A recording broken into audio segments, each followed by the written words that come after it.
So here's the final thing. This is the banana zone. Why it's called the banana zone is because the chart A looks like a banana and B, everything goes bananas.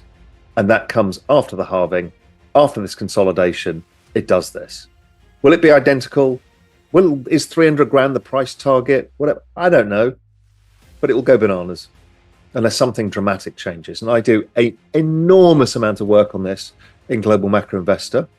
And are you closely monitoring the performance of the financial markets? If so, there's probably a sense of expectation in the air. The cryptocurrency market is now consolidating, with little change seen in Bitcoin and other digital assets. Awaiting the next big move, investors are holding their breath. But have no fear. Real Visionary CEO of Real Vision, Raoul Pal, is here to clarify everything. In his most recent interview, Raoul Pal carefully dissects the charts to find intriguing hints about what's to come. He implies that there might be a huge rebound coming up and that this quiet time might not last long, so buckle up. Pal's observations are quite relevant as summer draws near. He's not simply pontificating, he's demanding action. He contends that you should strengthen your cryptocurrency portfolio right now before the explosions start. Why? For Pal, cryptocurrency is more than simply an investment. It's a defense against the dangers of conventional banking and an indicator of hope among uncertainty. Let's hear what Raoul Pal has to say. That's amazing. 17% a year. Well, Bitcoin's done 20 million percent at 139% annualized. Ethereum, 324% at 146% annualized.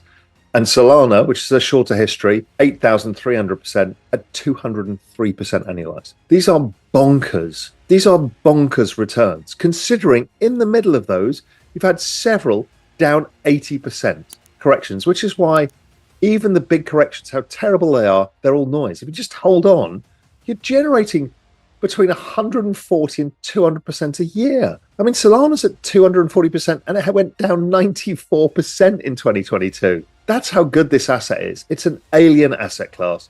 And I know I bleat up a lot about it, and a lot of you are still not yet comfortable with it, but I can't help you anymore that I'm trying to help you to see what this is. It's the greatest gift we've ever been given. We'd see liquidity rising going forwards. There's sources of liquidity everywhere, from the Fed cutting rate, from the Treasury draining the general account, to the Fed cutting QT, to potentially the Treasury offering some liquidity provisions to China so they can manage the debt deflation. They're starved of dollars. Something with Japan, who also needs dollars because there's their currency's been collapsing. There is a lot of opportunities. The Europeans are going to cut rates. The UK are going to cut rates.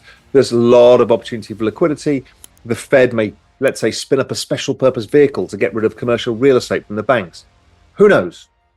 But the cowbell is coming. Listen out for it. It's already started. So the banana zone is all cowbell and markets going parabolic. So hopefully that gives you some understanding of what I think lies ahead. Will it be perfect? No. Does it chop around here for another month or two? Could do. Recent events have seen a sharp increase in institutional Bitcoin use. According to filings with the U.S. Securities and Exchange Commission, SEC, Millennium Management, and International Hedge Fund declared positions in spot Bitcoin exchange-traded funds, ETFs, worth around $2 billion in the first quarter of this year. They distributed their assets across 5 different Bitcoin ETFs, with BlackRock's ETF receiving the lion's share of their holdings, more than $844 million. A significant $86 million was also invested by Millennium in ETFs from Bitwise and ARK, since Millennium Management's stake is 200 times bigger than the average of the top 500 ETF holders. Analyst Eric Balchunas named them the top Bitcoin ETF holders. About 25% of the new purchases were hedge funds, and the bulk of them, or roughly 60%, were financial advice businesses. Important information on institutional interest in Bitcoin ETFs may be found in these required forms. Bitwise's chief investment officer, Matt Hugin, has grown increasingly optimistic about the future performance of Bitcoin. 2 of them ended in the 3rd week of May, the consolidation, and then went. And the other one was July 2020. But 2020 was weird because we had the pandemic in the middle. It's kind of a screwy cycle. So, I don't know, it's close. They all look like they're making perfect wedge patterns, all of that. Everything else seems good.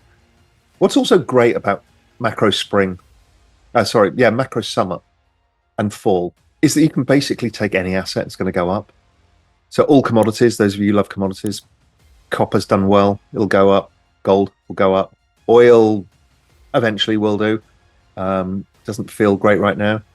Oil stocks will. Mining stocks will. All cyclical plays will. Tech stocks, semiconductors, they all do phenomenally well. Crypto does. So you can be the moron, which is a nice way to be in markets. Nobody wants to try and overthink stuff. And pretty much anything you buy will go up. But some things will go up more than others. That's how I look at the world. Everything's fucking correlated. Everything. The everything code cycle of the 4-year debt refi cycle means that everything gets correlated. A few assets lead, crypto and tech. Others follow the business cycle. The business cycle's bottoming, so they all bottom. But they're all correlated. Everything's correlated. So for me, I like to keep everything really moronically simple. If everything's correlated, then there is no such thing as diversification. In fact, I made a big presentation to a big family office network, bunch of, lots of very famous US gigantically wealthy families. And my presentation is diversification is dead. And I just said, listen, so all you do if that's the case, you just look at all the charts, and we got to, hey, the best performing stock market in the world is the NASDAQ. Isn't it amazing? Technology, you'll get technology. And they're like, yeah, okay, we're investing in this. We can see the AI revolution, the robots and everything else. We get it, technology. I'm like, yeah, divide the NASDAQ chart by Bitcoin, and NASDAQ is down 99.93%. I'm like, you're in the wrong asset. It's as simple as that. It's a supermassive black hole. So anyway, enough boring you on crypto. Let's talk a bit about... No, actually, let's just finish up on crypto. It is really important to me when I set up this whole thing for Real Vision to guide people through this massive transition. This transition into a new system where the old system is broken. We're forced to speculate. The system is rigged against us. Asset prices keep going up. Wages don't go up. Everybody's polarized. Everybody hates each other. You throw in immigration, global trade, you throw in aging populations, you throw in AI, robotics, right? This is not easy for anybody. And everybody just feels like it's out of their control. And I get it. But you've been given the gift. Crypto is the gift. And all you have to do is not this up. In his discussion of market patterns and trends, Raoul Pal emphasizes past consolidation stages and their dates, especially in May and July. He concedes that the pandemic's impact on market cycles made 2020 unique. Pal notes that the market is now creating wedge formations, indicating the possibility of considerable volatility in the near future. He highlights the ideal macro summer and fall seasons, when a variety of assets usually do strongly. Growth is anticipated in tech stocks, commodities, and cryptocurrencies in particular. According to Pal, most assets will increase in value during these times, which will make it simpler for investors to make money without too complexing their strategy. He points out that since most assets move in tandem in a connected market, diversification loses significance. Pal says that the 4-decade refinancing cycle and the everything code cycle are the reasons why everything is related. Leading assets set the standard, such as tech and cryptocurrency, and others follow. He makes the case for a more straightforward strategy by pointing out that Bitcoin has far outpaced technological investments, particularly those made on the NASDAQ. Pal emphasizes in his conclusion how critical it is to comprehend this shift to a new financial system. According to him, the existing system is flawed, with growing asset values and stalling salaries fueling societal unrest and division. He encourages people to seize cryptocurrency head-on because he views it as a crucial opportunity in this setting. Until next time, happy investing